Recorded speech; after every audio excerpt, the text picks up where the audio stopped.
반갑습니다. 오늘 강의를 맡은 정명진입니다.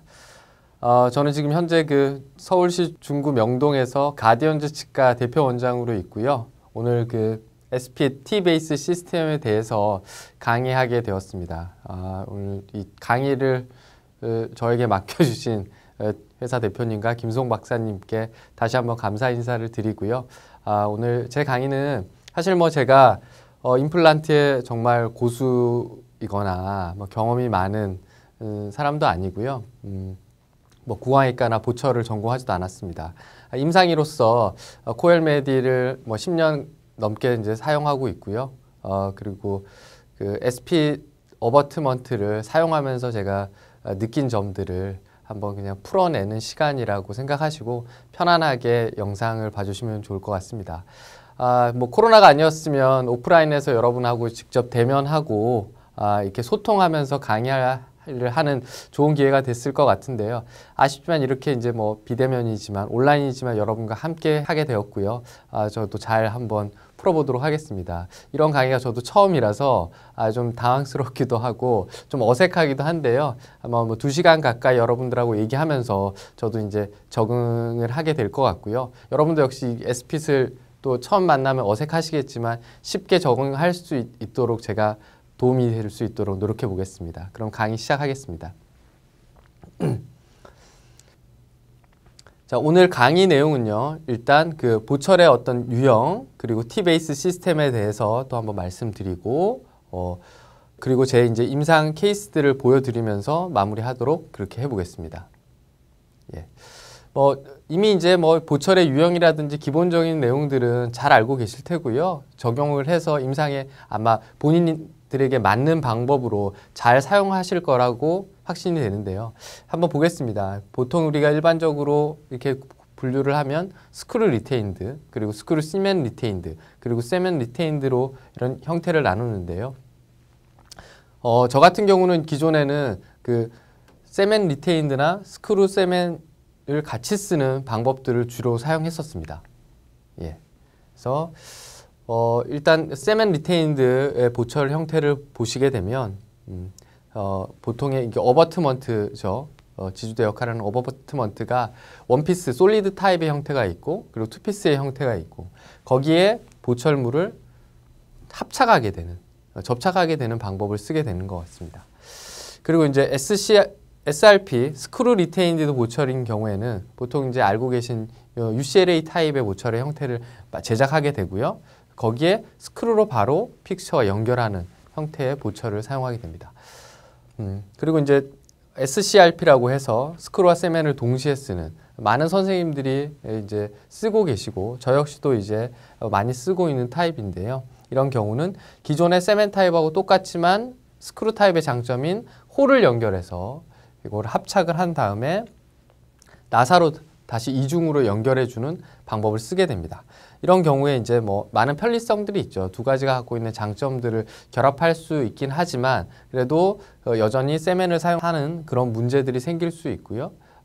그러면서 이제 저 임상을 하시면서 불편함이라든지 여러 가지 문제들을 경험하시게 되는 것 같습니다. 저 역시도 그런 문제들에 항상 부딪히고 있고 그러면서 이제 어떻게 하면 좀 더 나은 보철물을 만들어낼 수 있을까 고민을 하던 와중에 제가 이제 코엘메디를 픽처를 오래 사용했었기 때문에 이 SP 어버트먼트를 빨리 접하게 됐고요. 그러면서 이제 그런 경험들을 오늘 공유를 한번 해보도록 하겠습니다. 세멘 리테인드의 보철의 이제 장단점을 살펴보면요. 어쨌든 세멘 리테인드의 보철은 단순합니다. 단순하고 쉽고 비용도 별로 들지 않습니다. 하지만 이렇게 세멘을 쓰기 때문에 세멘이 누출돼서 생기는 문제, 그리고 세멘을 완벽하게 제거하지 못해서 생기는 문제, 그리고 이 보철을 쉽게 제거를 하기 힘들거나 아니면 너무 쉽게 탈락돼서 환자들이 자꾸 내원을 해야 된다거나 그런 문제들을 접하게 됩니다. 예. 그림을 보시면 일반적으로 이제 세멘 타입의 보철의 형태죠.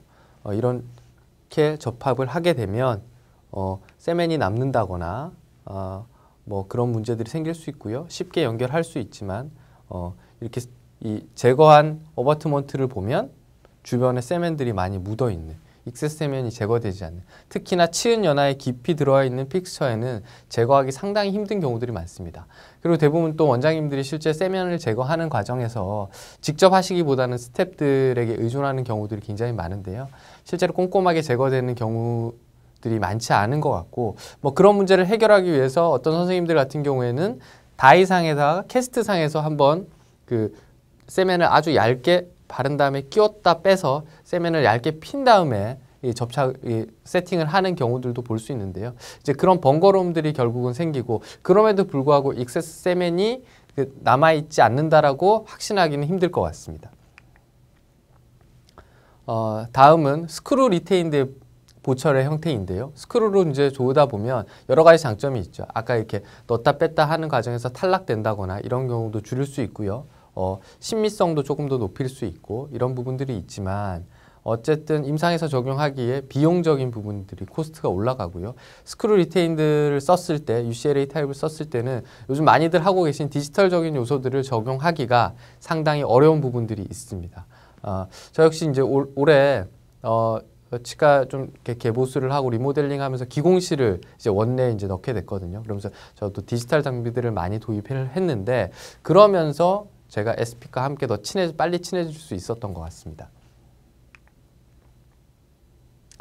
자, 이렇게 스크루 형태의 이제 보철을 하시게 되면 이렇게 홀이 형성이 되고, 어바트먼트와 이제 크라운이 거의 일체형으로 나오게 되겠죠. 그걸 한 번에 연결하는 이런 과정들을 뭐 하고 계실 것 같습니다. 하지만 이렇게 포세닌 파트가 이제 깨진다거나 심미적으로 홀의 위치가 좋지 않은 경우, 기능적으로 좋지 않은 경우들에 또 문제가 발생할 여지가 있습니다. 다음은 스크루와 세면을 이제 같이 쓰는 형태의 보철들, 가장 일반적으로 뭐 많이 하고 계시죠. 그래서 쉽게 적용할 수 있고 여러 가지 장점이 있지만, 역시 세면을 쓰기 때문에 세면이 씻겨져 나와서 생기는 문제라든지, 그리고 스크루 타입보다는 좀 더 큰 공간들을 요구하게 되고요. 그리고 덜 심미적인 그런 좀 단점이 있는 것 같습니다. 자, 형태를 보시면 뭐 알고 계신 것처럼 어바트먼트에 세면으로 접착을 하고 다시 스크루로 타이트닝을 하면서 유지하는 형태죠. 이런 경우에 이제 세면이 남는 게 걱정이 돼서 다이상이나 모델상에서 적합을 하고 이제 스크루로만 연결하는 경우들도 있으시죠. 저 역시도 그렇게 하고 있지만, 이제 그런 경우에 이렇게 브릿지 형태 여러 개 있는 경우, 각도가 조금 이제 좋지 않으면 스크루 형태로만 연결하기가 좀 쉽지 않은 경우들이 실제로 있게 되고요. 그래서 또 세면이 남는 경우에 보시게 되면 잇몸에 어떤 문제들이 생기는 경우들도 있습니다. 이렇게 세면이 씻겨져 나가서 이제 탈락하는 경우들도 있을 수 있겠죠. 그렇다면 이제 SPT 베이스 시스템에 대해서 이제 알아볼 건데요. 예. 백그라운드는 뭐 다음과 같습니다. 이렇게 앞에 뭐 이론적인 부분들을 너무 이제 길게 설명드리면 조금 지루해 하실 것 같은데요. 일단 우리가 갖고 있는 문제들을 보면 일반적인 문제는 스크루 루즈닝에 대한, 그리고 프랙처에 대한 이런 문제들이 있을 수 있고요. 그 다음에 노세면, 우리가 이제 세면을 쓰지 않는 어버트먼트에 대한 많은 욕구들이, 니즈들이 있습니다. 실제로 많은 회사들이 이제는 세면리스에 대한 그 보철들을 만들기 위해서 노력하고 계시고, 심지어 대학에서도 이런 형태의 어떤 어바트먼트들이 개발돼서 나오고 있는 것 같습니다. 세 번째는 보시면 이제 임상적인 뭐 보철에 대한 한계, 컴플리케이션을 어떻게 해결할 수 있는 이런 한계적인 부분들도 고려할 수 있고요. 그다음 네 번째는 캐드캠을 이용한 어떤 이런 보철들에 대한 요구사항들이 점점 높아지고 있는 것 같습니다. 다음은 이제 다른 보철의 형태를 이제 비교를 한번 해보면요. 이게 SPC 갖고 있는 뭐 장점들을 뭐 한번 보겠습니다. 일단 세면이 필요 없는 게 가장 큰 장점입니다. 물론 SPT 이외에도 세면을 쓰지 않는 뭐 이제 스크루 타입의 어떤 형태의 보철도 있을 수 있고요.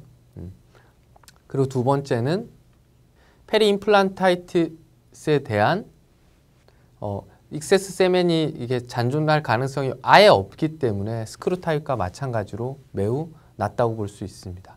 역시 이건 스크류 타입이 갖고 있는 장점이겠죠.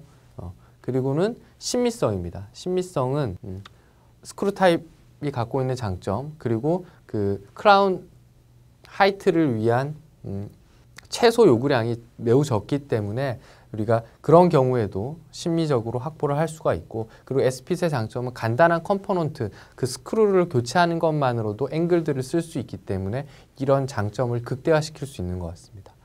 다음은 세팅의 그 편리함인데요.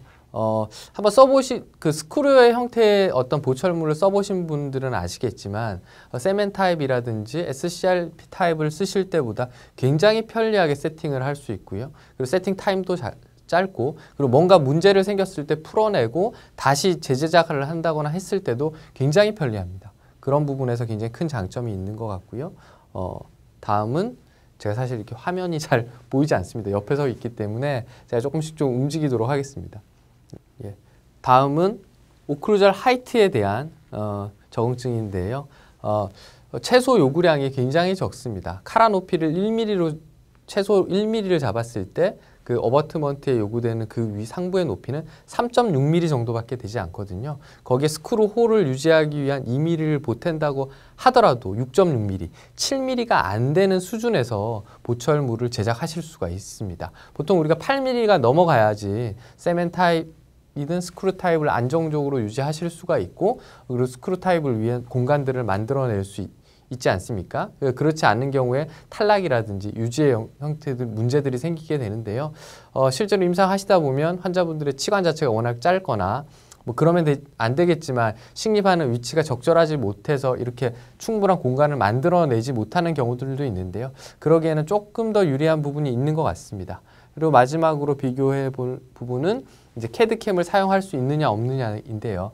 스크루 타입의 보철물들이 굉장히 많은 장점을 가지고 있고 좋긴 하지만 비용적인 부분, 그리고 이 캐드캠을 쓸 수 없다라는 부분, 쓸 수는 있죠. 굉장히 힘들다라는 거죠. 구강 내에서 그 스캔을 해서 그거를 작업하기에는 지금 뭐 UCLA 타입 같은 경우에는 기본적으로 주조를 한다거나 이런 방식을 쓰셔야 되기 때문에 일부 사용할 수 있지만 그거를 완벽하게 디지털로 가기는 아직까지 좀 어려운 부분이 있는 것 같습니다. 그런 부분에 있어서 이 S핏 T-베이스의 어바트먼트는 굉장히 큰 장점이라고 할 수 있죠. 저도 이 부분이 사실 굉장히 저한테는 매력적인 부분이거든요. 그래서 원내에서 모든 보철물을 제작을 하고 현재 지금 저희 치과 같은 경우에는 S핏을 쓰는 보철의 형태는 거의 대부분 저희 90% 가까이 저희 치과에서 제작을 하고 있고요. 아직 저희가 쓰고 있는 밀링 기계 라이브러리 상의 어떤 문제 때문에 앵글들을 완벽하게 다 지금 아직 구현하지 못해서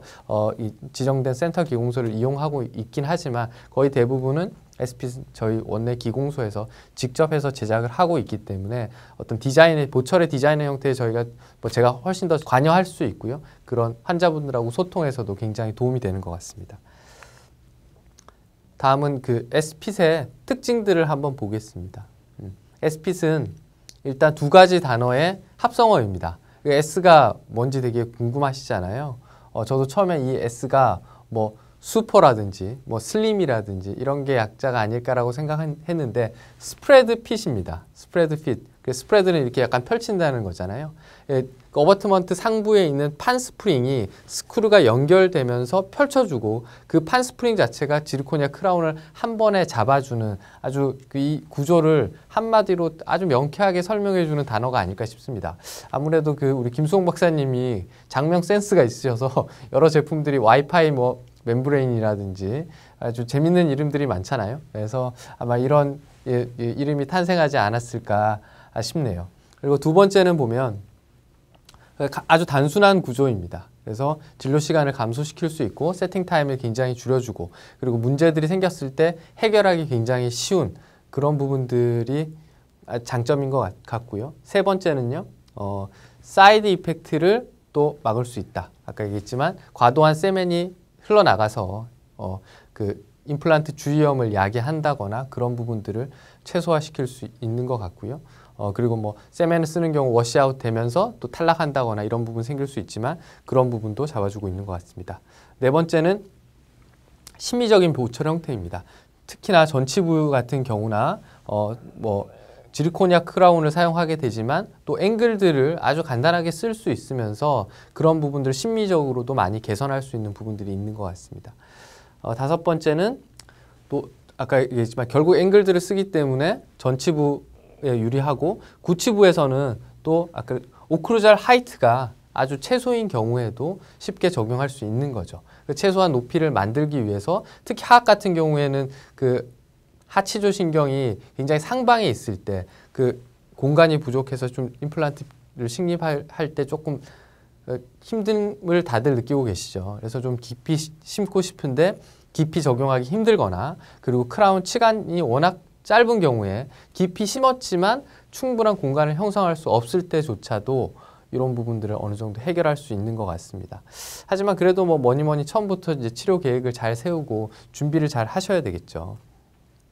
그리고 여섯 번째는 그 디지털과 함께 쓸 수 있다라는 겁니다. 캐드캠을 잘 적용하실 수 있고 디지털을 썼을 때 오히려 이 S핏의 장점을 좀 더 끌어내고 극대화시킬 수 있는 것 같아요. 일곱 번째 보면요, 어바트먼트와 크라운이 어떤 데미지 없이 픽스처와 잘 적합되는 겁니다. 우리가 보통 일반적으로 이렇게 그 세멘 타입이라든지 스크루 타입을 썼을 때 넣었다가 뺐다가 이런 여러 번 과정을 반복하게 되고 교합 조정을 하고 뭐 이런 과정에서 넣었다 뺐다 하면서 그런 부분은 스크루가 혹시 망가진다거나 넣었다 뺐다 하면서 이게 뭔가 그 어버트먼트가 갖고 있는 핵사가 뭐 손상을 입는다거나 이런 문제들이 생겨서 그 피트니스가 헐거워지는 경우들이 간혹 있을 수 있습니다. 그런 부분들에서 아무래도 최소한의 적용을 하고 최소한으로 하기 때문에 시간을 줄여주고 편리함도 있지만 아무래도 보철의 안정성을 더 높여주지 않을까라는 부분도 사실은 기대하고 있습니다. 그래서 다시 한번 보여드리면 스프레드 핏, 그래서 SPC라는 이게 용어가 이름이 탄생하게 된 거죠. 그래서 뭐 스프레드란 단어를 쓰지만 이 S에 많은 의미를 담을 수 있을 것 같아요. 또 뭐 저한테는 굉장히 심플 핏이라는 의미로도 다가오고요. 뭐 어떤 분에게는 또 슈퍼 핏이라는 의미도 될 수 있을 것 같고요. 다양한 의미로 이 S 핏을 쓸 수 있지 않을까라는 생각이 듭니다. 이렇게 또 표로 한번 장점들을 만들어 봤는데요. 뭐 계속 반복되는 얘기입니다. 그 중에서 하나 또 이제 매력적인 거는 임상을 하는 개원이로서 코스트적인 부분, 비용적인 부분을 생각하지 않을 수가 없거든요. 아까 스크루 리테인드의 보철물들을 좋은지는 알지만 과정이 복잡하고 비싸기 때문에 못 쓰는 경우들이 참 많습니다. 저도 뭐 15년 가까이 임상하면서 그 스크루 타입의 보철물을 써본 경험이 몇 번 없는 것 같거든요. 뭐 그런 이유가 여러 가지가 있겠죠. 아까 얘기했지만 다른 뭐 그 구성품 때문에 비용이 증가한다거나 기공 과정이 복잡하다거나 이런 문제들 때문이었던 것 같고요. 그래서 이 코스트 이펙트도 무시할 수 없는 부분인 것 같습니다. 그리고 뭐 또 뭐가 있을까요? 보면 뭐 코스트 이펙트도 중요하지만 또 임상에서는 체어 타임을 줄일 수 있는 부분도 굉장히 중요하죠. 예. 그래서 타임 이피션시가 굉장히 좋은, 그래서 세팅 타임도 줄여주고, 그래서 사실 이렇게 해보면 저도 편하지만 직원들이 굉장히 좋아합니다. 예전 같으면 붙이고 세면을 제거하고 뭐 홀을 또 막고 뭐 교합 조정하는데도 시간이 많이 걸리고 그랬는데 그런 부분에서 확실히 많이 개선돼 있고 세팅을 딱 하는 순간 타이트닝으로 거의 끝이 나고 홀 메우는 것도 굉장히 뭐 간단하죠. 그래서 직원들이 스트레스를 좀 줄일 수 있는 것 같고요. 그리고 체어 타임을 결국 줄이면 원장님들이 훨씬 더 많은 환자를 그 시간에 보거나 아니면 충분하게 조금 쉬면서 다음 환자들에게 조금 집중할 수 있는 그런 부분도 될 것 같습니다. 그럼 다음은 SP 구조의 단면을 한번 보도록 하겠습니다. 실제로 보시면 픽스처에 어버트먼트가 연결되고 그 위에 크라운이 들어가서 나사가 잡아주는 형태입니다. 굉장히 단순한 구조로 되어 있죠. 보통의 기존에 지금까지 나와 있던 그 스크루로 유지하는 형태의 보철들은 좀 복잡한 형태를 띠고 있습니다. 물론 복잡한 형태를 띠고 있기 때문에 장점도 있을 수 있을 것 같고요. 그에 따른 뭐 반사 이득도 있겠지만, 그래서 이게 굉장히 단순한 구조라는 게 장점이지만 또 의외로 또 걱정하시는 부분들도 많습니다. 이렇게 지르코니아 파트가 직접적인 그 스크루라든지 어바트먼트가 직접 닿아 있기 때문에 그런 부분에서 파절이라든지 이런 부분들 조금 우려하고 계시고, 실제로 상부 3.6mm밖에 안 되기 때문에 짧아서 나머지 지르코니아에 조금 불안한 느낌이 있지 않을까 걱정을 하는 분들도 많은 것 같습니다. 저 역시도 그런 부분들 걱정이 좀 됐고요. 뭐 차차 이제 슬라이드 넘어가면서 테스트한 영상들이라든지 이런 걸 보면서 또 설명드리도록 하겠습니다. 실제로 임상에 적용하는 단계들인데요. 그리고 뭐 이 크라운 렌스죠. 마진을 위해서 최소한으로 3.6mm만 있으면 됩니다.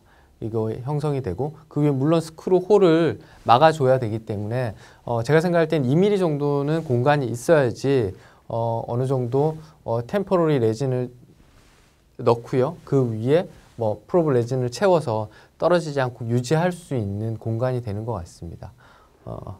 그리고 두 번째는 앵글드 스크루를 쓸 수 있는 겁니다. 30도까지 각도를 줄 수 있고요. 기존에 뷰티업 그 어바트먼트를 써보시는 원장님들은 아시겠지만 그 1.8 직경의 그 스타그립 드라이버를 사용하고 스크루를 쓰고 있습니다. 뭐 구성품 자체 컴포넌트가 굉장히 단순하죠. 스크루 뭐 드라이버도 기존에 만약 뷰티업을 쓰셨다면 그 드라이버 그대로 쓸 수도 있고요. 그리고 이제 다양한 어바트먼트를 만약에 그 원내에 가지고 계시려면 또 그만한 스페이스를 차지하게 되고 그거를 관리하기가 재고를 관리하기가 힘든데 어버트먼트 동일한 어버트먼트의 스크루를 바꿔서 앵글들을 쓸 수 있는 것도 굉장히 장점입니다. 이거 스크루 앵글 이 앵글들을 쓸 수 있는 이 스크루 같은 경우에 이 스크루 아시다시피 굉장히 작잖아요. 이거 100개를 가지고 있어도 한 주 만에 들어옵니다. 그러니까 그 정도의 공간이 있으면 앵글들을 쓸 수 있고요. 물론 이것도 그 커프의 뭐 높이에 따라서 길이가 몇 개 좀 세 단계로나 차이가 있지만 그 정도는 뭐 그 공간을 이 어버트먼트를 여러 개 앵글드 어버트먼트를 가지고 있는 거에 비하면 아무것도 아닌 것 같습니다. 그리고 드라이버 하나 있으면 되죠. 그렇게 단순하게 해서 30도까지 앵글들을 줄 수 있다라는 거죠. 그리고 스트레이트와 앵글들을 같이 쓸 수도 있습니다. 그래서 어쩔 수 없이 우리가 식립 위치가 두 개의 픽스처가 평행하지 못하는 경우에도 이렇게 앵글들 스크루를 쓰게 되면 앵글드 드라이버를 통해서 이렇게 스트레이트로 접근을 해서 보철을 세팅을 하고 마무리할 수 있는 이런 형태.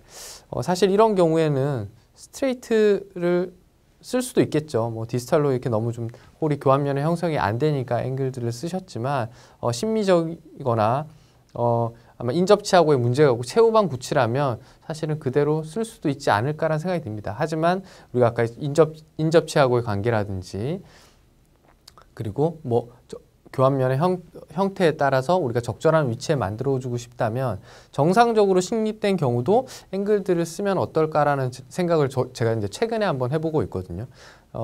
조금 이제 뭐 내용이 조금 벗어날 수 있겠지만 우리가 정상적으로 좋은 위치에 평행하게 임플란트를 식립했지만 보통 대합치의 기능 교두가 이제 우리가 맞닿는 이제 그루브에 이제 그러면 홀이 형성되게 되죠. 그러다 보니까 치아가 갖고 있는 크라운의 최저 높이에 홀이 형성되게 되고 그리고 또 힘은 많이 받게 되는 그런 상황에 놓이게 됩니다. 그런 경우 오히려 비기능 교두로 살짝 틀어서 앵글드로 제작을 한다면 그 홀을 막을 수 있는 공간도 좀 더 확보하게 되고요. 실제로 대합치가 때려서 홀이 깨지는 것도 예방할 수 있지 않을까라는 생각을 하고 있습니다. 그래서 그 부분은 저도 아직 저희 이제 아까 말씀드렸다시피 원내에서 쓰고 있는 밀링 머신 자체가 앵글들을 지금 깎기에는 조금 문제점들이 있어서 지금 보완을 하고 있고요. 밀링 머신 회사랑도 얘기를 하고 있는데 뭐 아직 문제가 좀 완벽하게 해결이 빨리 되지는 않더라고요. 그러니까 앵글드만 깎으면 같이 동시에 앵글드는 깎여지고 그리고 스트레이트만 깎으면 되는데 제가 뭐 최근에 앵글드랑 스트레이트랑 이렇게 이런 경우 혼합해서 깎아 보니까 하나는 밀링 머신이 깎아내는데 뭐 오히려 스트레이트는 이 홀을 뚫지 못하는 현상이 생겨서 지금 이유를 찾고 있습니다. 그래서 이제 이런 경우에 뭐 적용하는데 장점이 있을 것 같습니다. 자, 임상 케이스 한번 보시면요. 지금은 처음에 보면 메탈 바이트의 스크루 타입의 보철형 형태입니다. 그래서 이런 경우 이제 환자분이 이거 메탈도 좀 보기 싫고 그리고 잇몸에 자꾸 염증도 생기고 이런 부분들 때문에 한번 교체를 하고 싶다라고 하셔서 이렇게 풀 지르코니아로 SPS로 레이저로 좀 다듬었죠. 이렇게 해서 넣어준 케이스입니다. 그래서 뭐 신미성도 조금 회복할 수 있고요. 그렇다고 스크루 타입의 형태를 썼을 때 들어가는 비용적인 부분들도 좀 세이브할 수 있을 것 같습니다. 이런 경우 많이 겪으시잖아요. 이거는 부끄럽지만 제 환자입니다. 세팅해 놓고 이거를 뭐 어떤 이유에서 이걸 제거를 스크루가 풀려가지고 루즈닝이 와서 제거를 했더니 이렇게 붙어 있는 거예요. 이게 이걸 보고 되게 충격을 받았습니다. 저희 직원들 뭐 교육을 하고 이런 거 잘 해야 된다. 세면도 제가 적게 쓰고 이렇게 했음에도 불구하고 이렇게 덕지덕지 붙어 있는 걸 보고 굉장히 충격을 받았거든요. 그래서 이거 세면을 안 쓸 수 있으면 안 쓰면 좋겠다. 아니면 밖에서 합착을 해서 다시 스크루로 연결한 SCRP 타입으로 써야 되겠다. 이런 뭐 많은 고민들을 하고 있을 때였습니다. 근데 이런 문제들을 한 번에 해결시켜 준 게 이런 스크루 타입인데요. 제가 뭐 SP만 쓰고 있는 건 아니고요. 또 타사 제품의 스크루 형태의 보철도 함께 사용하고 있습니다. 그래서 뭐 경우에 따라서 이렇게 섞어서 쓰기도 하고요. 뭐 그거에 맞춰서 이제 지금 써보고 있는데요. 아무래도 타사 제품에 비해서 갖고 있는 SP의 가장 큰 장점은 굉장히 심플합니다. 심플하고 아까 얘기했지만 컴포넌트들이 단순하기 때문에 직원분들이나 원장님들이 익히기에 뭐 사실은 이렇게 지금 이론적인 강의들을 계속 제가 지금 설명드리고 있지만 특별한 게 없습니다. 지금 뭐 거의 대부분 다 알고 계신 내용이실 거고 구성품에 대해서 이렇게 따로 공부를 하시거나 뭐 임프레션을 뜨는데 뭐 아니면 재고 관리를 하는데 직원들이 따로 뭐 교육을 받아야 된다거나 그런 부분들이 거의 없습니다. 보시면 갖고 있는 메커니즘을 보시면요. 이제 기존의 SP T-베이스 기본 스크루입니다. 헤드가 있고요. 안에 1.2 헥사 드라이버를 체결할 수 있게 되어 있습니다. 그리고 어버트먼트가 있고요. 거의 뭐 기존에 쓰고 계신 어버트먼트랑 비슷한 형태를 띠고 있지만 상부가 약간 다르죠. 이게 뭐 포스트 탑이라고 이렇게 돼 있는데요. 이게 판 스프링의 형태를 가지고 있고 이 5개의 판이 스크루가 들어가면서 벌어지면서 펼쳐지면서 크라운을 잡아주는 형태입니다. 이 조그만한 게 잡아줬을 때 얼마나 유지력이 나올지 사실 의문이 되시죠. 저도 그거에 대한 의문이 있고 뭐 보철 만들어서 손으로도 당겨보고 뭐 여러 가지를 해봤거든요. 뒤에 실험 영상도 있으니까 또 보여드리도록 하겠습니다. 이렇게 해서 펼쳐져서 보철물을 잡아주는 굉장히 단순한 구조입니다. 그러면 크라운에 제작이 될 때 여기에 맞는 형태의 내면을 부여해야 되겠죠. 그래서 뭐 이너 사이드 오브 크라운이라고 되어 있는데 이 크라운의 내면의 형태가 이렇게 벌어져서 잡을 수 있는 공간을 가지게 됩니다. 그래서 들어가서 판 스프링이 펼쳐지면서 꽉 끼어지는 이런 형태가 되는 거죠. 굉장히 단순한 구조인데 저도 좀 빨리 관심을 가지고 좀 고민했다면 그 박사님보다 먼저 이런 디자인을 고안해 수 있지 않았을까라는 생각도 들긴 하는데요. 이게 뭐 항상 뭐 제가 뭐 박사님하고 이제 자주 이제 뵙기도 하고 뭐 임상적인 얘기도 많이 하지만 늘 뭐 진짜 젊은이의 마음으로 생각하시고 아이디어를 내시는 거에 있어서 저도 늘 영감을 받고 더 열심히 하려고 하는 것 같습니다.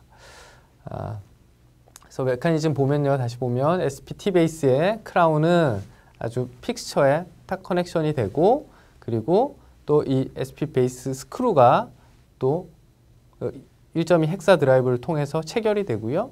이게 다시 스프링 포스트 탑이 크라운을 잡아주는 형태가 됩니다.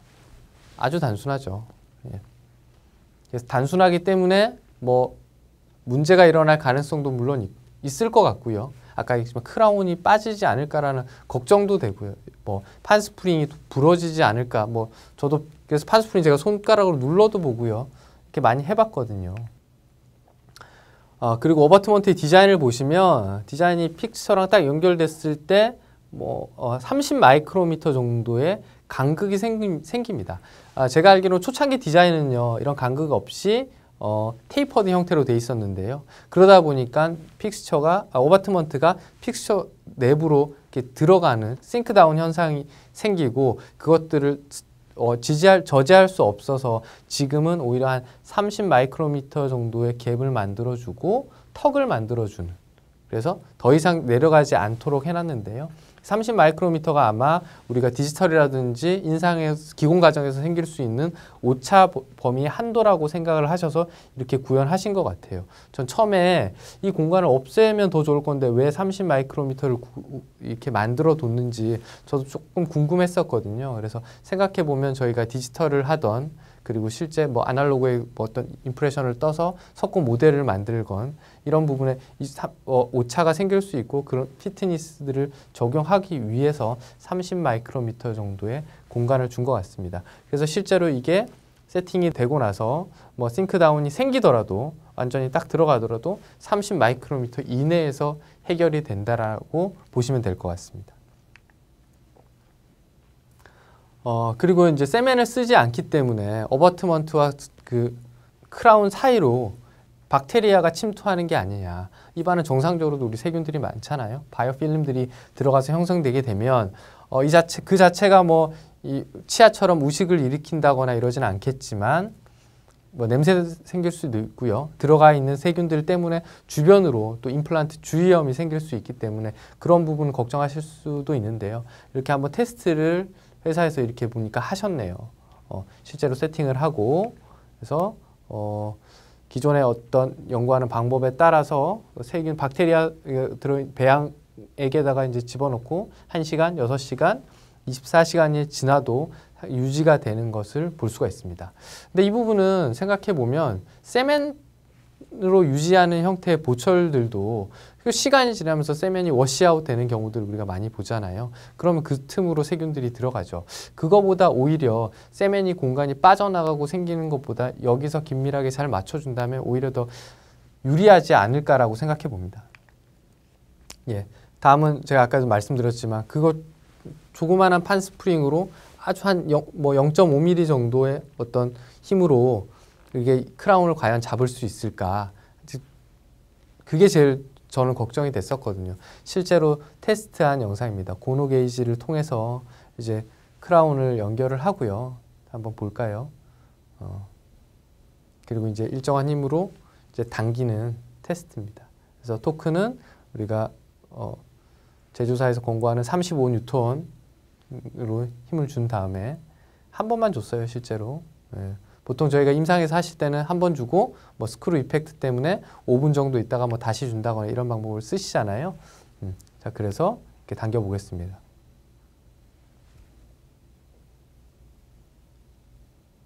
예. 안 빠지죠. 예. 생각보다 굉장히 강하게 접착돼 있다라는 거를 확인할 수 있습니다.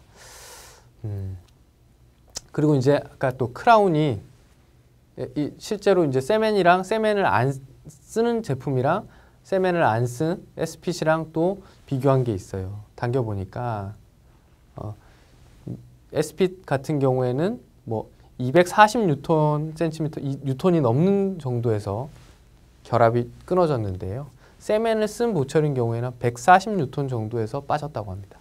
여기서 보면 세멘보다도 훨씬 더 안정적인 유지력을 갖는다라는 걸 보실 수 있을 것 같습니다. 자, 다음은요. 이게 이제 크라운 랭스. 아까 제가 또 말씀드렸지만 이게 3.6mm밖에 안 됩니다. 짧으니까 이게 또 긴 크라운이 생기면 유지력이 약해지지 않을까. 특히 이제 전치부 같은 경우에 굉장히 긴 크라운을 저희가 제작하게 되잖아요. 이제 그런 경우도 한번 비교를 했는데 5mm, 10mm의 크라운을 제작을 해서 또 테스트를 해봤습니다. 그때 5mm일 때는 207N 정도, 10mm일 때는 214. 오히려 조금 증가했네요. 뭐 유의할 만한 수준인지는 모르겠지만 거의 비슷한 정도의 어떤 유지력을 보여주는 것 같습니다. 실제로는 그 크라운의 길이랑 크게 차이가 없다라고 보실 수 있을 것 같아요. T-베이스 시스템을 다시 한번 대략적으로 이렇게 보여드리면요. 어바트먼트가 있고요. 여기에는 지금 사진에는 다 헥사가 나와 있네요. 헥사도 있고 넌 헥사가 있습니다. 그래서 우리가 뭐 여러 개 브릿지 형태로 제작을 할 때 헥사를 맞추기 힘들다면 넌 헥사를 쓴다면 조금 더 편리하게 섞어서 쓰실 수 있죠. 그리고 T-베이스 스크루, 헥사 1.2 헥사 드라이브를 쓸 수 있는 스크루가 있고요. 거기에 맞는 드라이버, 그리고 앵글드를 쓸 수 있는 A T-베이스 스크루라고 되어 있습니다. 앵글드 T-베이스 스크루가 있는데요. 여기는 1.8mm의 스타 그립을 가지고 있습니다. 그래서 이 앵글드 스크루를 쓸 수가 있고요. 0도에서 30도까지 각도에 접근을 해서 스크루 타이트닝을 할 수 있는 형태를 띠고 있습니다. 자, 그래서 워크플로우를 한번 보면요. 기본 컨벤셔널 방법으로도 S핏을 얼마든지 사용하실 수 있습니다. 다른 특별한 컴포넌트 없이 기본 임플란트에 임프레션을 떠서 기공소에 보내시고 S핏의 어버트먼트만 선택을 하시면 보철물이 완성돼서 오고요. 그거를 임상에서 쉽게 세팅을 하실 수도 있고, 저처럼 디지털을 쓰신다면 디지털을 스캔을 해서 구강 내에서 바로 스캔할 수도 있고요. 아니면 구강 스캐너가 아직 좀 자연스럽지 못하다. 그러면 컨벤셔널 방법으로 임프레션을 뜨고 그걸 다시 모델 스캔을 하실 수 있겠죠. 그리고 디지털 작업을 거쳐서 지르코니아의 S핏 형태의 보철을 완성하실 수도 있습니다. 그래서 특별히 뭔가를 더 하셔야 되거나 더 구비하셔야 될 게 별로 없습니다. 그게 가장 큰 장점이라고 할 수 있죠. 그래서 제가 S핏의 S를 심플이라고 저는 이렇게 부르는 이유가 여기 있는 것 같습니다. 전체적인 과정을 다시 한번 컴포넌트들을 별로 보여드리면 우리가 픽처 레벨의 임프레션을 이제 뜨게 되고요.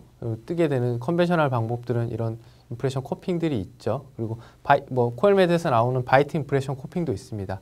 굉장히 심플하게 잘 떠지고요. 그리고요, 랩 아날로그를 통해 가지고 보철을 연결하는. 그리고 구강을 스캔한다면 스캔 바디를 통해서 스캔을 하고 디지털 랩 아날로그죠. 라이브러리 상에 들어있는 그 CAD를 통해서 구현을 하고 거기에 따라서 디자인을 해서 바로 제작할 수 있는 이런 단계를 거치게 됩니다. 제가 디지털 하면서 이제 많은 분들이 이제 스캔 바디에 대한 또 고민을 많이 하시잖아요. 어떤 스캔 바디가 적합도가 좋은지, 그리고 사실 오래 쓸 수 있는지도 중요합니다. 쓰다 보면 정합도가 자꾸 떨어지거든요. 근데 제가 타사 좋은 제품들 요즘은 이제 정품이 아니더라도 이런 스캔 바디만 전문으로 만드는 회사들도 많잖아요. 아직 제가 많이 써보지는 않았지만 최근에 이제 여러 가지 제품들을 좀 써봤는데 저희 기공실장도 그렇고 저도 그렇고 의외로 코엘메디 스캔 바디가 정합도가 굉장히 좋습니다. 저는 제가 쓰는 오스템 임플란트도 그렇고 다른 타사 제품도 그냥 그 코엘메디 스캔 바디로 저기 구강 스캔을 하거든요. 그래서 이게 왜 더 좋을까라고 제가 조금 고민을 해보니까 그 D컷이요. 그 삼각형의 형태의 세 군데의 길이가 다른 D컷을 가지고 있고요. 평면으로 연결되어 있습니다. 대부분의 스캔 바디가 상부가 원형이거나 그리고 교환면의 어떤 평면이랑 측면의 평면들이 연결하는 구조에서 곡면을 가지고 있거든요. 그런 곡면들이 사실은 정합도를 떨어뜨리는 요인이 될 수 있는데 거의 면과 면이 만나는 형태를 가지고 있고 D컷이 세 곳의 방향에 존재하기 때문에 좀 더 정합도가 좋지 않나라고, 이거는 제 개인적인 생각이긴 합니다. 근데 실제로 사용해 보니 제가 가지고 있는 클리니컬 환경에서는 저희 치과에서는 스캔 바디 중에 가장 정합도가 좋아서 잘 쓰고 있고요.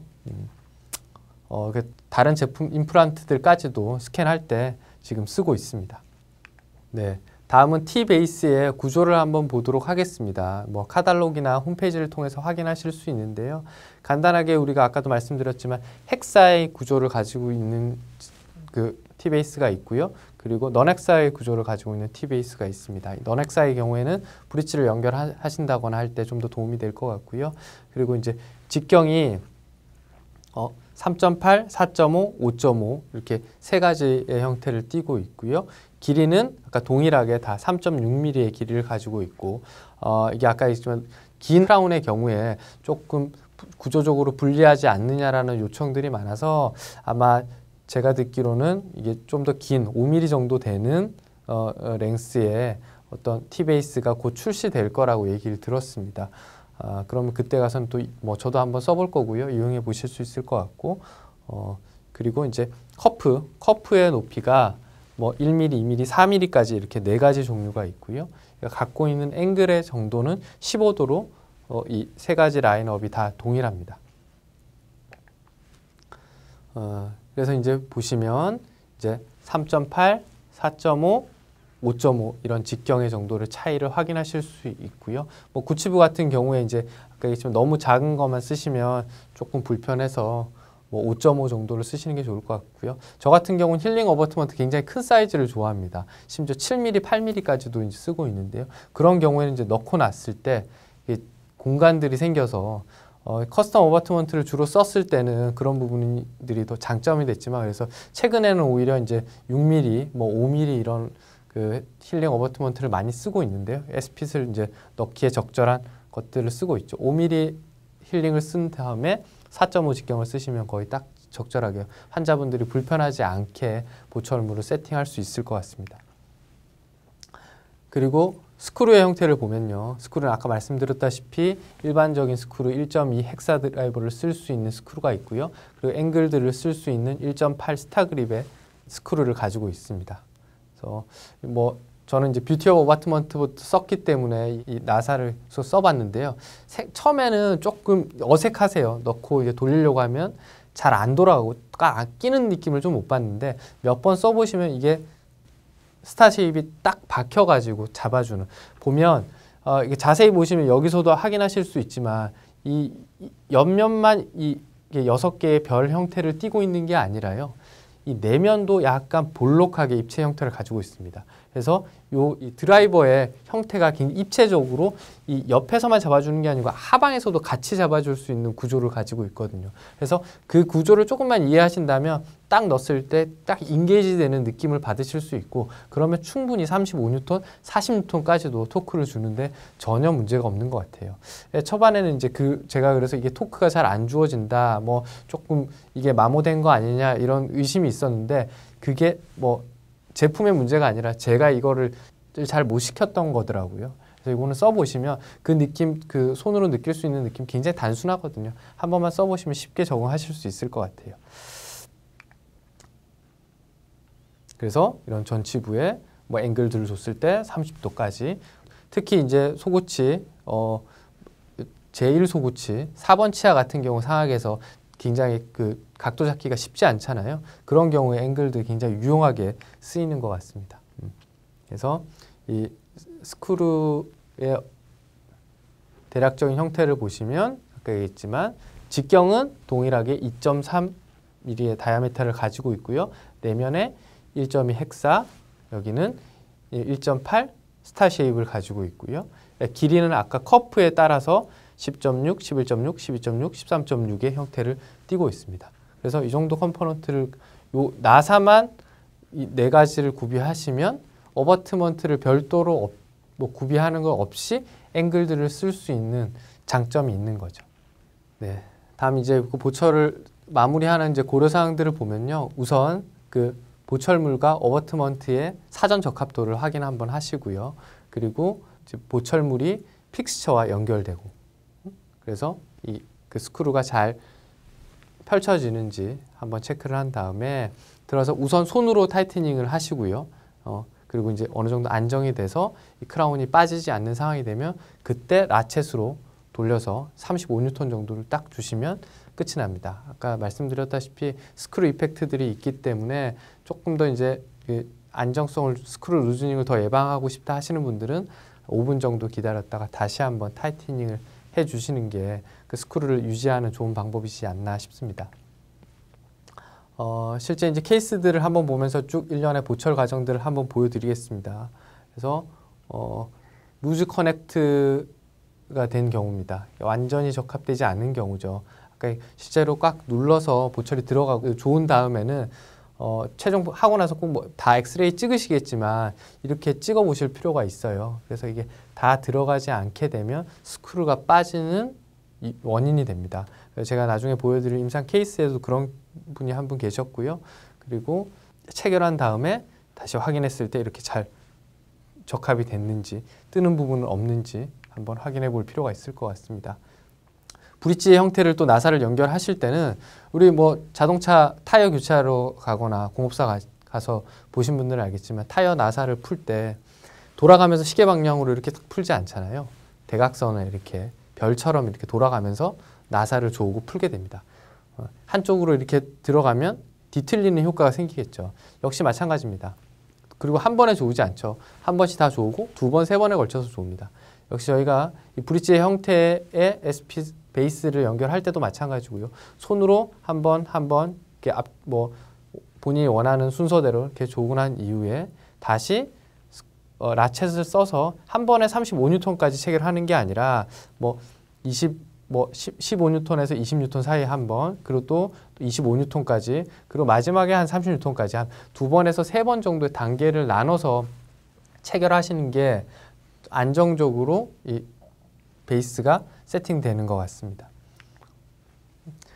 3mm의 클리니컬 크라운 랭스라고 이제 얘기를 했는데요. 여기 아까 얘기했지만 이제 3.6mm의 공간들이 있어야 되고요. 실제로 이제 임상에서 했던 케이스인데 이거는 제 케이스는 아니고요. 위치가 이렇게 틀어져 있고 공간이 짧지만 이런 경우에 사실 그 세멘 타입으로 했을 때는 환자분들 매번 떨어져서 이제 오시잖아요. 그럼 이제 그게 환자하고의 랍보에도 문제가 되고 서로 이제 신뢰가 깨지는 이제 그런 부분이 생길 수 있겠죠. 그래서 뭐 제가 이제 임상에서 이제 나중에 말씀드리겠지만 이런 경우 저는 이제 굉장히 효과적으로 잘 쓰고 있거든요.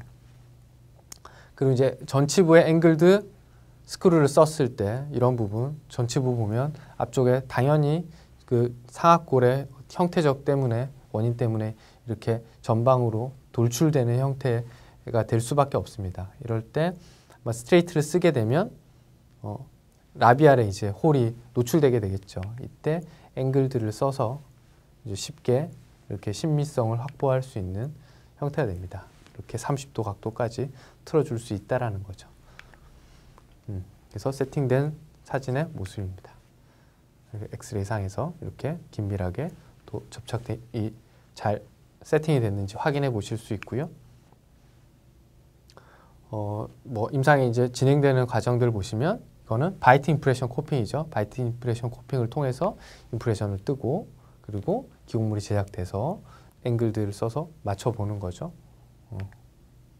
그래서 아까 말씀드린 상악 제일 소구치 같은 경우에 우리가 상악골의 형태라든지 그 인접치아의 그 치축 방향 때문에 뭐 아이디얼한 어떤 위치를 잡기 힘들고 각도를 형성하기 힘들 때 앵글들을 써서 이렇게 만들어주면 아주 뭐 깔끔한 보철이 될 수 있겠죠. 상악 소구치 같은 경우 요즘 그 다들 크게 웃으시고 이러기 때문에 다 잘 보이잖아요, 순면이.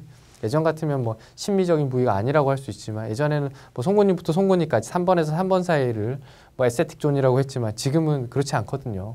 여자분들도 다들 크게 웃으시고 목젖이 보일 정도로 웃으시기 때문에 뭐 6번, 7번에도 홀에 그 레진 때문에 컴플레인을 하시는 환자분들이 실제로 많이 있으십니다.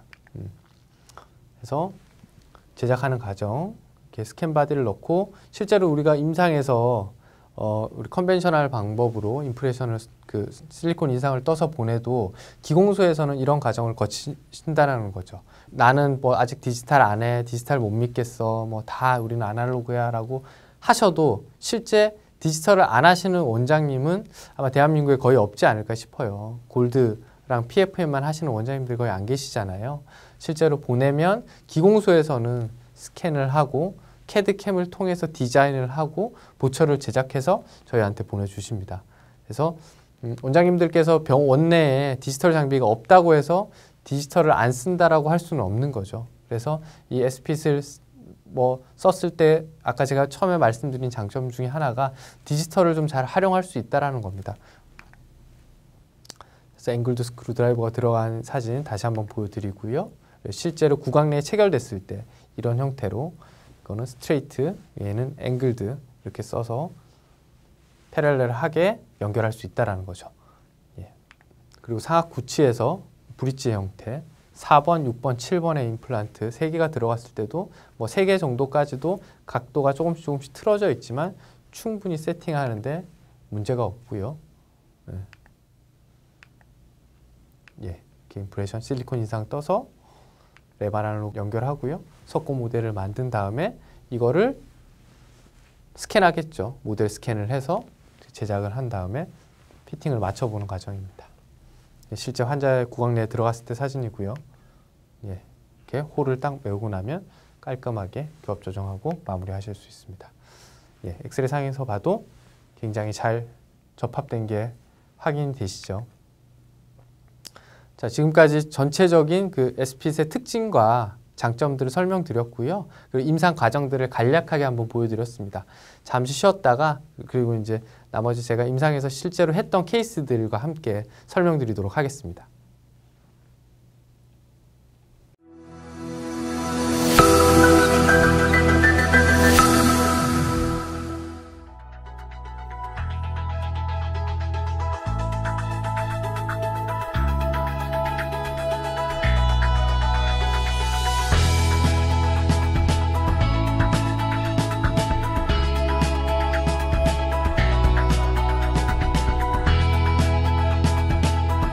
시멘트 없이 간단한 구조로 유지력이 우수한 SPIT을 소개합니다. 지금까지는 접착제 고정형 보철물, 나사 고정형 보철물, 나사와 접착제 고정형을 함께 사용한 보철물들이 주로 사용되어 왔습니다. SPIT은 기존 보철 유지 방식의 단점을 보완하고 개선함으로써 오랫동안 큰 변화가 없었던 임플란트 보철 시장에 새로운 물결을 만들 신개념 보철입니다.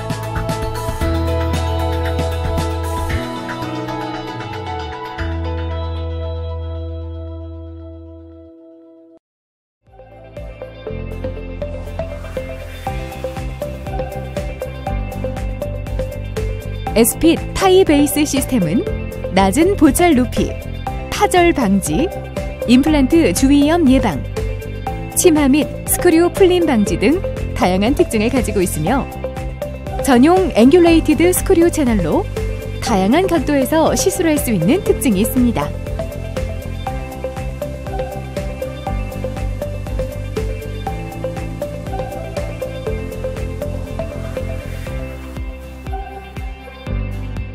SPIT은 SPIT SNA 타이 베이스와 헥스 타입의 SPIT S 타이 베이스 스크류, 앵귤레이티드 타입의 SPIT A 타이 베이스 스크류로 구성되어 있습니다. SPIT은 크라운 내부의 언더컷 부분에 타이 베이스의 포스트 탑 부분이 타이 베이스 스크류와 체결되는 과정에서 스크류 헤드와 접촉되는 부위가 벌어져 크라운과 견고하게 고정되는 원리를 이용하였습니다. 별매품인 앵귤레이티드 스크류 라쳇 드라이버는 TV, 스타 그립 형태로 형성되어 있으며 앵귤레이티드 스크류 채널을 통해 최대 30도 각도 내에서 자유롭게 체결이 가능합니다.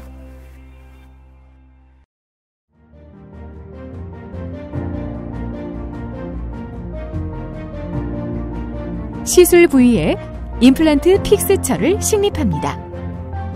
임플란트 보철물 제작을 위한 인상 체득은 보통 2가지 방법으로 제작합니다. 시술 부위에 스캔 바디를 1.2 헥스 라쳇 드라이버로 어버트먼트 스크류를 체결한 후 구강 스캐너를 활용하여 임플란트 시술 부위를 스캔하는 방법과 픽스처에 임프레션 코핑을 체결한 뒤 고무 인상제를 부어 인상 체득 후 디지털 아날로그를 체결한 뒤 석고를 부어 작업 모형을 만들고 작업 모형에 스캔 바디를 체결하여 모델 스캐너로 형상을 스캔하는 방법이 있습니다. 스캔 파일을 CAD 프로그램에서 디자인하여 캠 프로그램으로 보내 5축 밀링 머신으로 보철물을 제작합니다. 제작된 보철물은 에스핏 타이 베이스와 결합하여 시술 부위에 식립한 픽스처에 체결한 뒤 에스핏 A 타이 베이스 스크류는 앵귤레이티드 스크류 라쳇 드라이버로 에스핏 S 타이 베이스 스크류는 1.2 헥스 라쳇 드라이버로 견고하게 체결하여 시술을 마칩니다.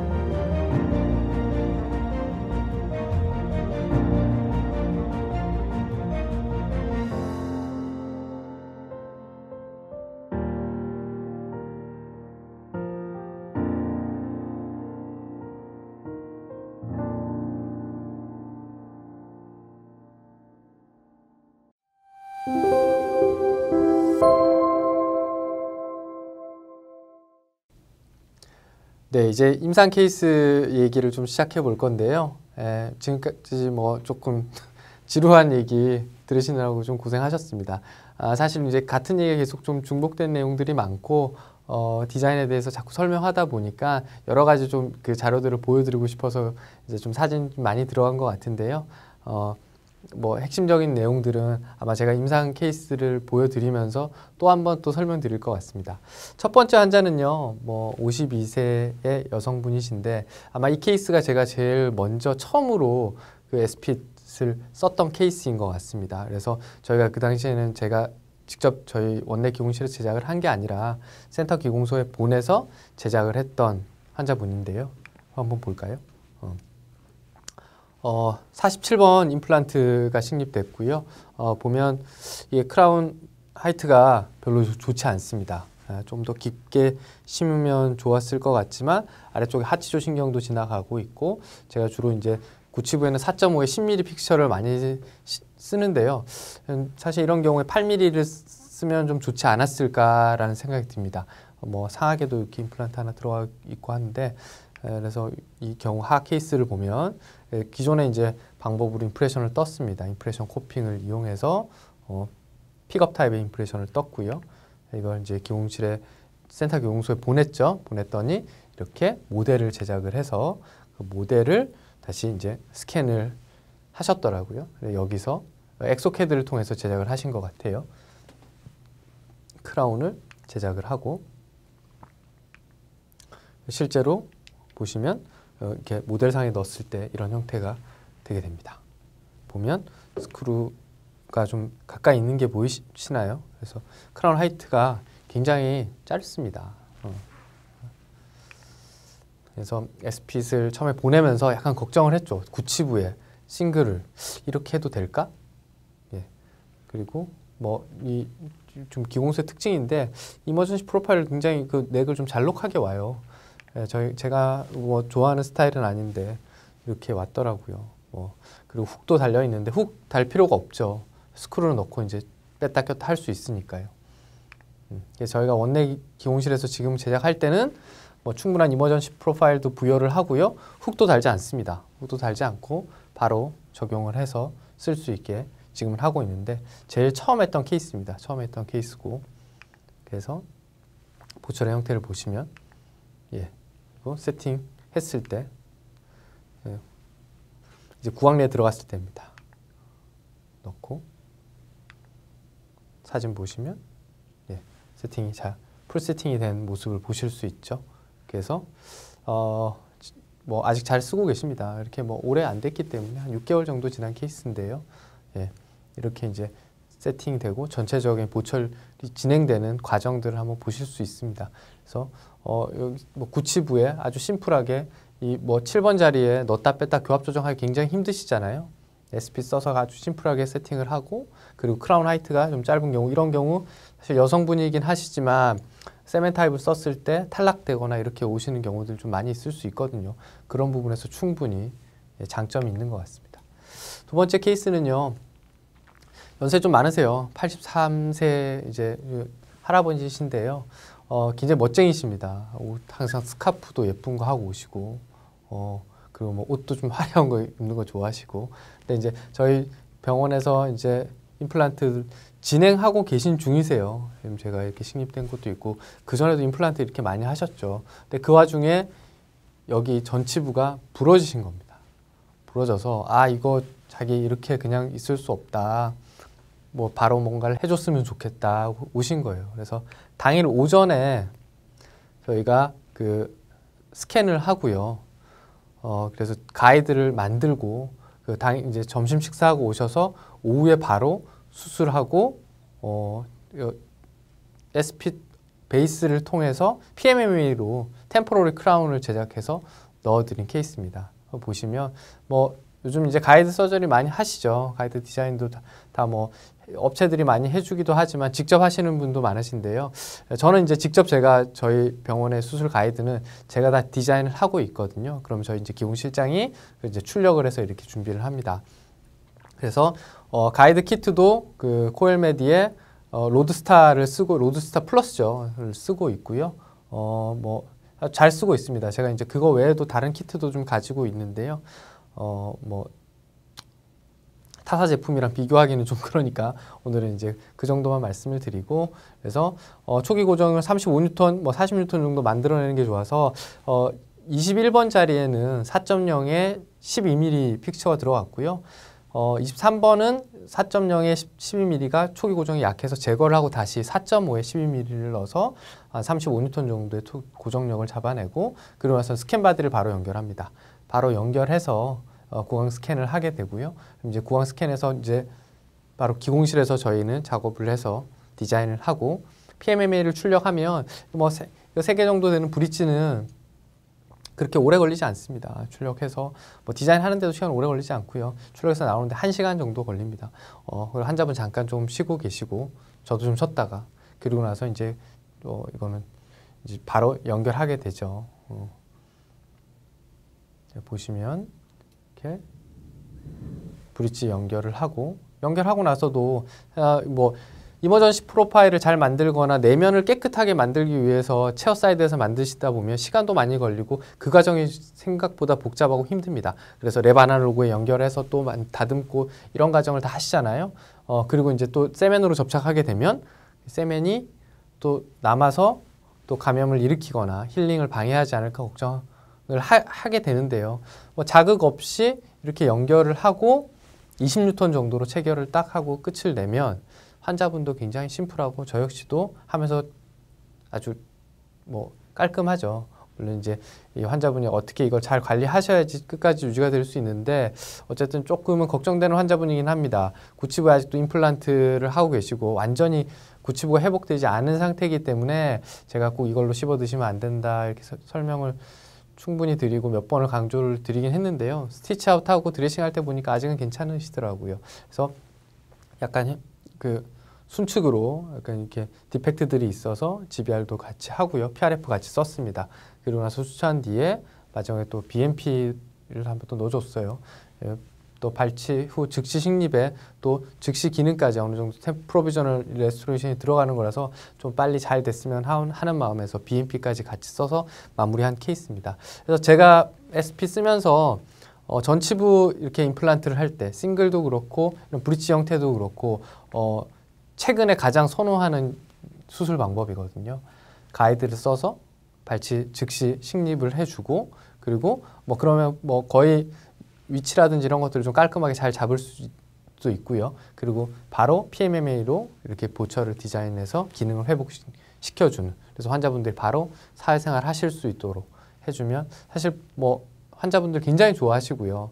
병원 마케팅이라든지 홍보에도 도움이 되실 것 같고 고마워하십니다. 그래서 저도 역시 이렇게 하고 좀 보람도 느끼고 또 임상이 다시 좀 재밌어지는 느낌입니다. 그래서 이런 과정들을 제가 최근에 많이 하고 있고요.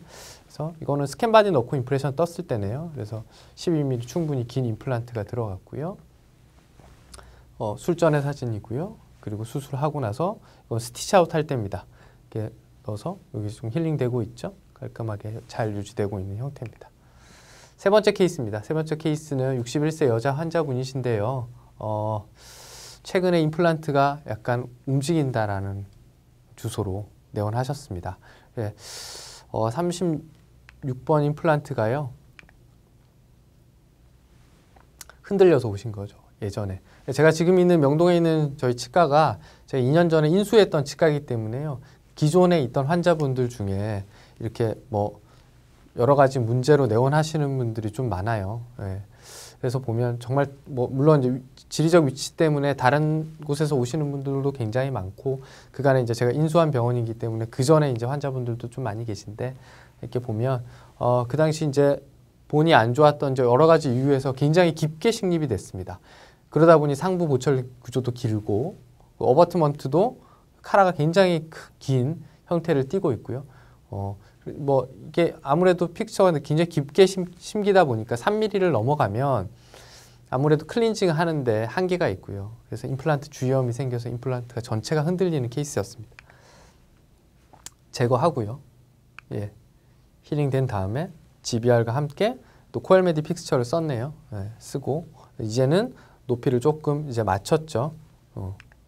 그리고 나서 SPS로 모처를 해서 마무리한 케이스입니다.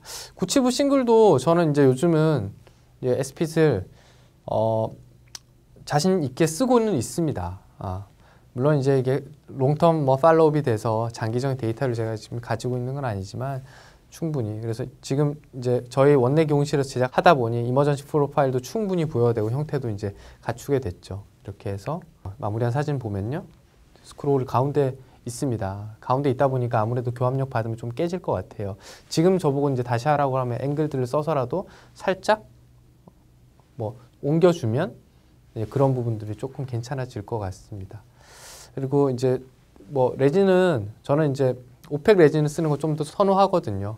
오펙 레진을 쓰면 조금 더 매스킹이 잘 되는 것 같고 표가 좀 덜 나는 것 같아요. 네 번째 케이스입니다. 네 번째는 74세 여자 환자분이신데 47번 임플란트 한 케이스고요. 6월 달에 이제 임플란트랑 GBR 하셨네요. 이분은 이제 오스템 픽처를 사용했습니다.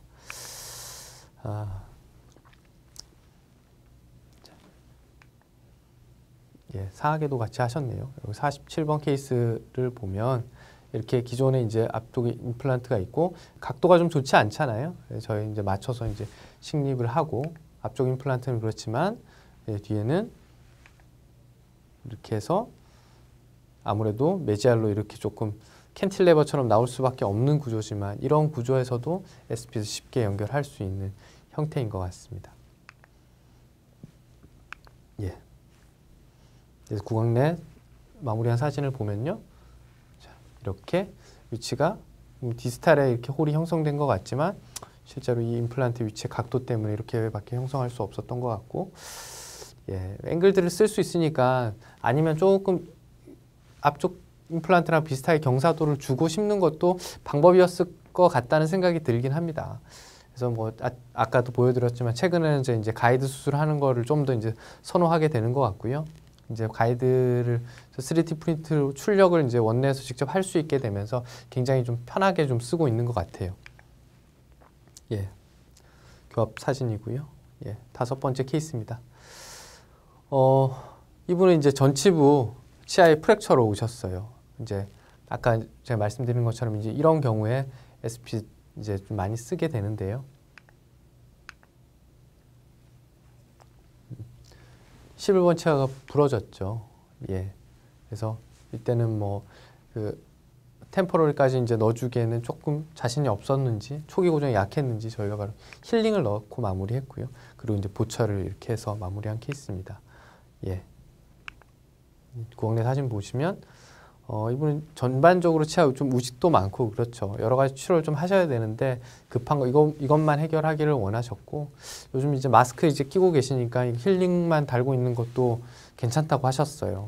그래서 이렇게 해서 다행히 잘 마무리하고 이렇게 보철 마무리한 케이스입니다. 사실 보면 이제 징지바 이제 하이트도 별로 이렇게 심미적이 않습니다. 발치하고 났을 때 상당히 11번짜리 올라가 있지만 임플란트 전치부 발치 즉시니까 좀 깊게 심을 수밖에 없었죠.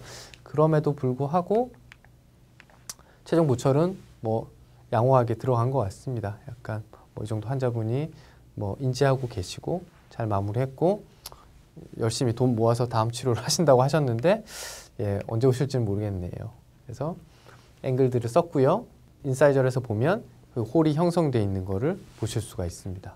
그래서 오펙 레진을 쓰니까 그렇게 많이 표가 안 나죠. 깔끔하게 좀 마무리할 수 있고요. 예, 다음 케이스는요. 37세 여자 환자분이십니다. 이분은 좌측, 우측 하악에 각각 임플란트 싱글로 식립을 했고요. 각각 그 덴티움의 슈퍼라인 4.0에 10mm, 4.5에 10mm를 식립한 분입니다. 뭐 지금 이제 이걸 쓰면서 제가 뭐 코엘메디 픽스처에만 뭐 SPit을 적용하고 뭐 다른 타사 제품들은 뭐 커스텀이라든지 기성 어버트먼트를 쓰는 게 아니라 동일하게 써보고 있습니다. 그래서 오스템도 마찬가지, 덴티움도 마찬가지. 이분은 34번이랑 46번에 이제 수술하셨는데요. 이렇게 픽처가 들어가고 힐링 넣고 잘 이제 한 다음에 이렇게 마무리를 했습니다. 근데 이분은 좀 문제가 있었어요. 예, 보시면 아까 이 최종 마무리한 사진인데요. 여기서는 괜찮은 것 같지만 실제 처음에 세팅했을 때는 보면 약간 갭이 떠 있는 게 나중에 제가 보고 알았는데요. 이분이 3일 정도 지나서 이 크라운이 탈락해서 오셨습니다. 네, 탈락해서. 그래서 이거 당기면 빠지지 않냐, 이거 뭐 약한 거 아니냐는 제가 굉장히 의심을 초반에 했었거든요. 근데 47번은, 46번은 괜찮거든요. 그래서 어쨌든 다시 제작을 해서 세팅을 하고 나서 이 이전에 엑스레이를 보니까 풀 세팅이 안 됐던 거죠. 이런 경우에 이 크라운이 쉽게 탈락할 수가 있습니다. 생각해보면 스크루 루즈닝이 왔을 때도 그럴 것 같아요. 빠질 것 같아요. 저는 미리 환자들한테 설명드립니다. 이렇게 스크루의 형태, 유지 형태를 가지고 있고 만약에 풀린다면 풀려서 끄덕끄덕 하면 당연히 빨리 오시라고 말씀드리지만 이게 크라운이 빠질 수도 있습니다. 세멘 타입이 아니고 스크루만 연결되어 있는 게 아니기 때문에 어중간하게 잡혀서 흔들다가 스크루가 파절된다거나 뭐 크라운이 파절된다거나 하는 것보다는 빠지는 게 나을 수도 있을 것 같아요. 단 이제 환자분이 빠졌을 때 이제 삼킬 가능성이 있죠. 그래서 미리 한번 설명을 드리고요. 그리고 물론 세팅을 하고 나서 이렇게 꼭 엑스레이 찍어서 한번 확인을 해보는 거를 뭐 다른 이제 주변에 이제 문의하시는 원장님들한테 제가 꼭 설명을 드리거든요.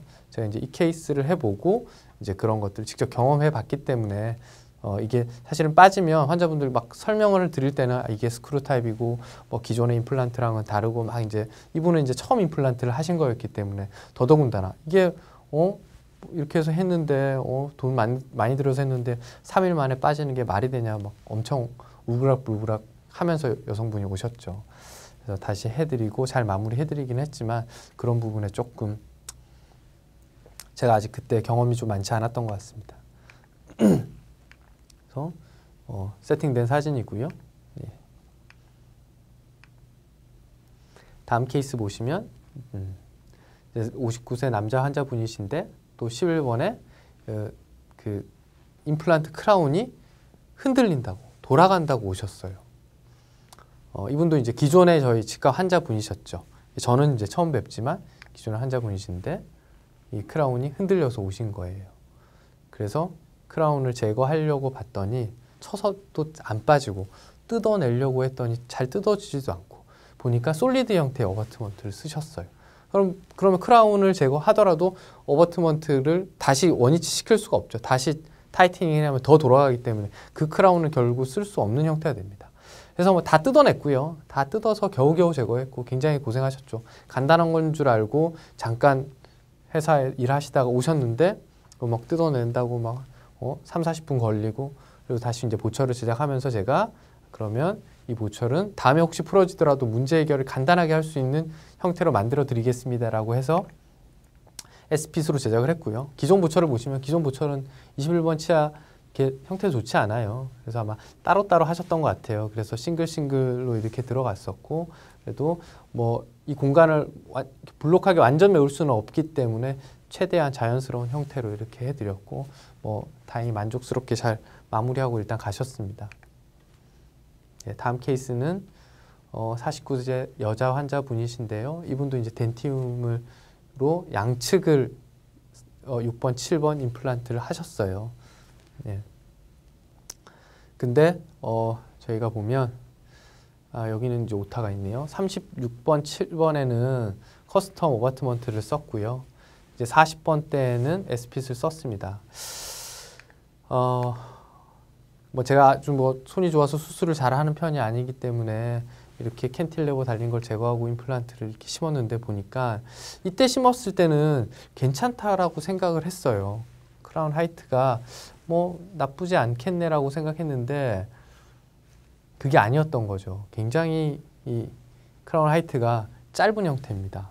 그러다 보니 이거를 유지를 어떻게 만들어내야 될까 굉장히 고민을 했던 케이스인데요. 그래서 좌측은 그러니까 40번 때는 우측은 이렇게 S핏을 통해서 보철을 완성을 했고요. 예, 이거는 사각 사진이고 하악에서 보면 하악은 그러기에 너무 공간이 아까 얘기한 그 공간도 안 나와서 커스텀 어버트먼트에 세멘 타입으로 이렇게 브릿지를 했습니다.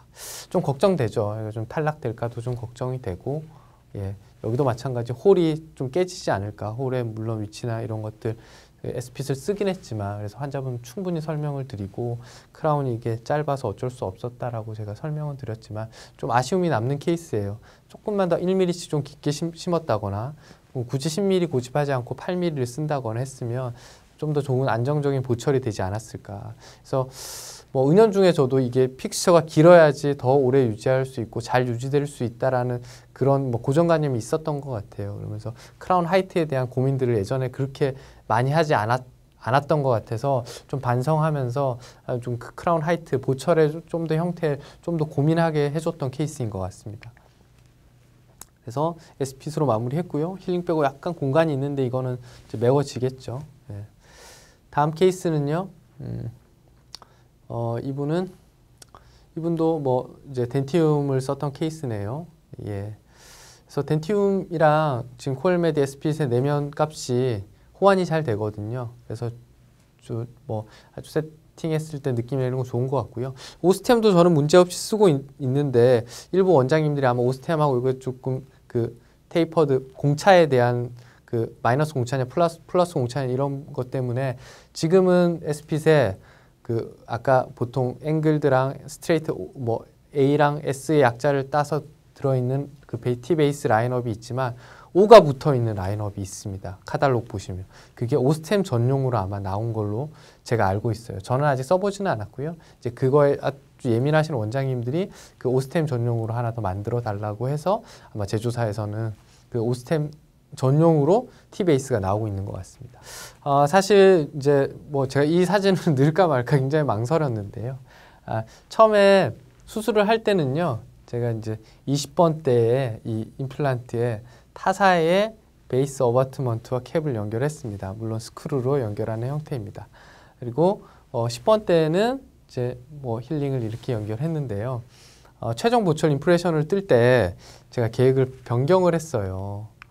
그래서 다 똑같이 픽처 레벨에서 인상을 떠서 S핏으로 좀 마무리했습니다. 초반에 이 타사 제품 같은 경우에는 컴포넌트들이 좀 많고 그 직원들이 준비해야 될 게 많습니다. 그러다 보면 잘못된 뭐 구성품을 가져오거나 아니면 준비가 제대로 안 돼 있다거나 이런 경우들도 많고 직원 교육을 하지만 사실 아주 능동적인 직원들만 있는 게 아니잖아요. 그러다 보면 그런 부분에 있어서 처음에 이렇게 잘 못 따라오는 직원들이 있기 마련이거든요. 물론 뭐 제가 좀 더 직원들을 잘 교육하고 좀 했으면 그런 문제가 안 생겼을 수도 있겠지만 이 과정 임프레션 뜨는 과정에서 직원들이 다 풀어버린 거죠. 풀어놔서 그래서 이제 제가 그럼 푼 김에 그냥 또 다시 베이스 연결하고 이렇게 안 하고 그냥 떠서 S핏으로 제작했던 케이스입니다. 그래서 뭐 홀도 마무리하고 깔끔하게 마무리했는데 뭐 S핏을 만정적으로 쓰실 수 있을 것 같아요. 두 개 연결돼 있고 아까 크라운 하이트도 충분하고 이분은 그리고 패스도 나쁘지 않기 때문에 스트레이트 형태로 다 연결해서 썼습니다. 다음 케이스는요. 또 고령의 여자 환자분이신데 요즘 뭐 71세는 고령이라고 좀 하긴 좀 그러네요. 그래서 2018년에 이 보철을 했던 환자분이에요. 이분도. 그래서 이제 제가 지금 S핏을 쓰는 환자분들 보면 기존의 보철물에 문제가 있거나 이런 경우에 이제 많이 해드리는데요. 설명드리죠. 문제는 안 생길 수는 없다. 문제는 생기는데 문제를 어떻게 해결하느냐가 문제다. 그래서 뭐 이걸 하시고 10년, 20년 아무 탈 없이 잘 쓴다면 정말 안 떨어지게 뭐 꽉 붙이고 뭐 이렇게 하면 되지만 그렇지 않다. 문제가 생겼을 때 쉽게 해결하는 방법을 선택하시겠냐 해서 한번 아까 뭐 그분 전치부 뜯어내고 고생하시고 나사 뭐 부러지고 이런 분들 되게 힘들어 하시거든요. 그래서 이분도 스크루 루즈닝이 와서 리메이크를 한번 했던 분인 걸로 아는데 다시 하면서 제가 S핏으로 해드렸습니다. 그래서 하게 35번 자리에 이제 제거를 하고 크라운을 제거하고 아예 그냥 새로 만들어 드렸죠. 스크루 타이트닝만 해서 보내드릴 수도 있는데 다시 했습니다. 해서 홀도 맞고 깔끔하게 기존의 모철물이 PFM이었는데 지르코니아로 바꿔드리니까 뭐 그것도 좋아하시고 그래서 깔끔하게 마무리했던 케이스인 것 같습니다. 다음은요. 64세 또 여자 환자분이신데요. 구치부에 이렇게 싱글 임플란트를 3개를 하셨어요.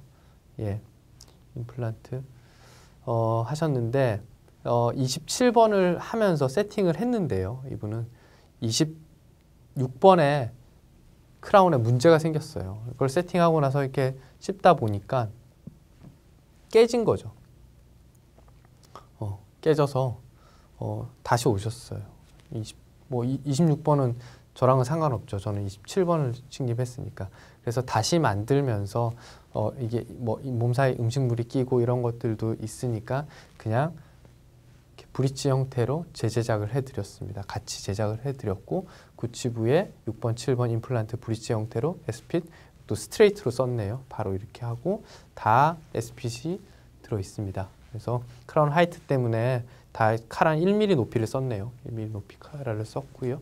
그래서 안정적으로 잘 쓰고 있습니다. 이 정도 크라운 하이트가 되면 스크루 홀을 레진으로 막아놔도 잘 안 떨어지는 것 같아요. 아까 제가 말씀드린 것처럼 2mm 정도 공간이 된다면 충분하게 잘 유지가 되고 안정적인 것 같습니다. 그리고 오펙 레진을 쓴다면 신미성도 어느 정도는 좀 마스킹할 수 있지 않나 그런 생각이 듭니다.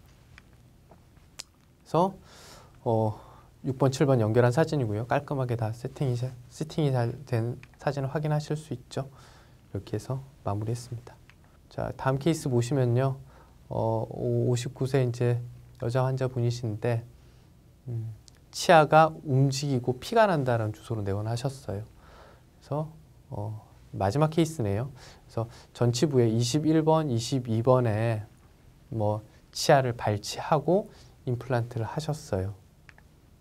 예, 그래서 보시면 이가 뭐 치주가 안 좋으시죠. 흔들린다고 내원하셨는데 이거를 이제 떼고 바로 이제 또 임플란트를 또 하셨죠. 가이드 해서 또 임플란트 식립하시고 바로 초기 고정 이제 뭐 가이드 만들어서 심었으니까 좋은 위치에 잘 잡았겠죠. 그래서 스캔하고요. PMMA로 이렇게 또 제작을 했습니다.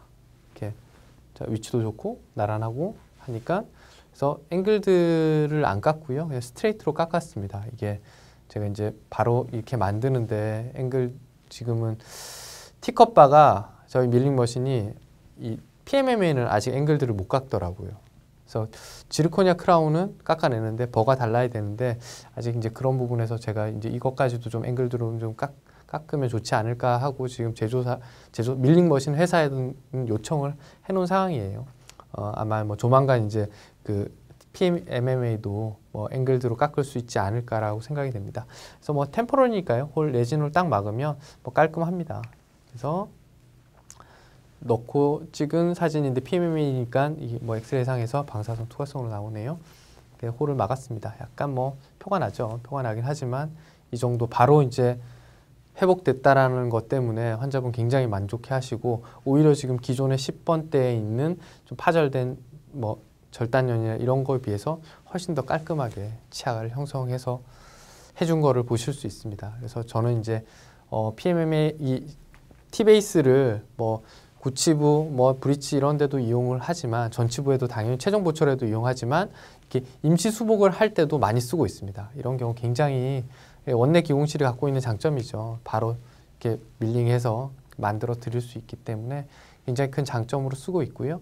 뭐 꼭 원내 기공실에서 밀링을 하지 않으시더라도 이런 부분 뭐 꼭 사전 보철을 저도 사전 보철을 제작하지는 않거든요. 수술하고 바로 스캔을 해가지고 제작을 하고요. 아니면 임프레션 떠서 기공소 보내면 되겠죠. 보내셨다가 환자분이 이제 드레싱하러 오시거나 스티치아웃 할 때 뭐 그런 정도 같으면 뭐 하루 이틀이면 제작이 됩니다. 그렇게 해서 이렇게 넣어드리면 환자분들이 빠르게 어떤 심미성이라든지 회복을 하셔서 사회생활에 이렇게 나갈 수 있도록 도와드릴 수 있는 굉장히 좋은 방법인 것 같습니다. 사실 이제 마스크, 코로나 때문에 마스크 다들 끼고 다니시니까 이런 부분에서 조금 아예 괜찮을 거라고 저 생각은 하는데 의외로 그럼에도 불구하고 이런 심미적인 요소에 대해서 그 요청도가 굉장히 높으시더라고요. 실제로 이제 이분도 뭐 여성분이시고 뭐 그렇긴 하지만 특히 젊은 남자 쪽이 분들도 뭐 외상으로 뭐 이가 깨지거나 다쳤을 때 굉장히 빨리 회복되기를 원하시거든요. 그런 부분들에서 우리가 만족시켜 줄 수 있는 부분이지 않나 싶습니다. 저희 아들이고요. 이번에 할로윈이라고 해가지고 제가 드라큘라 이빨을 하나 만들어 봤습니다. 실제로 이제 구강 스캔해서 이렇게 디자인을 하고요. 출력했습니다. 3D 프린터로도 출력을 해보고 뭐 PMMA 밀링 머신으로도 좀 깎아봤는데요. 이렇게 해가지고 저기 해서 뭐 좀 비대면이니까 친구들 많이 만나진 못했지만 사진 찍어서 친구들한테 다 보여주고 많이 자랑하더라고요. 제가 SNS에도 올렸는데 다른 원장님들도 굉장히 관심 많이 가져 하시길래 제가 한번 이거 사진 한번 넣어봤습니다. 그래서 제가 쓰고 있는 장비들이고요. 뭐 디지털 쪽 관련돼서는 또 다양한 세미나도 있고 다 선생님들 공부 많이 하시니까 다 알고 계실 것 같고 제가 이제 쓰는 밀링 머신, 뭐 3D 프린터, 그래서 각각 다 다른 회사들 거 쓰고 있습니다. 제니스 D 쓰고 있고, 뭐 제가 이제 코엘메디에 바라건대 이제 조만간 구강 스캐너라든지 이런 디지털 장비들도 같이 좀 출시해서 쓸 수 있게 되면 좋겠다라고 제가 늘 뭐 몇 번 이제 뭐 박사님께도 말씀드리고 했는데요. 아마 이제 곧 될 것 같아요. 구강 스캐너라는 디지털에 박사님도 워낙 관심이 많으셔서 이런 부분들이 이제 같이 된다면 하나의 라인업으로 뭐 픽스처부터 시작해서 뭐 보철까지도 다 이렇게 할 수 있는 날이 오지 않을까 싶습니다. 긴 시간이었는데 너무 강의 끝까지 함께 해주셔서 굉장히 감사드리고요. 이게 뭐 비대면이고 이게 직접적으로 이렇게 소통할 수 있는 시간이면 되게 좋을 것 같은데 좀 아쉬움이 있습니다. 사실 궁금하신 점도 많으실 것 같고 또 거기에 맞춰서 제가 좀 설명이 부족했던 부분도 좀 많을 것 같은데요. 저도 이런 자리 처음이라서 굉장히 낯설고 좀 어색하긴 한데요. 뭐 재밌었던 시간이었던 것 같고 꼭 기회가 되면 또 대면으로 저 오프라인에서 또 여러분들 뵙고 인사드리고 또 다양한 임상들 경험을 제가 설명드리는 게 아니라 선생님들 경험도 저도 듣고 공유할 수 있는 기회가 됐으면 합니다. 이상으로 강의 마치도록 하겠습니다. 감사합니다.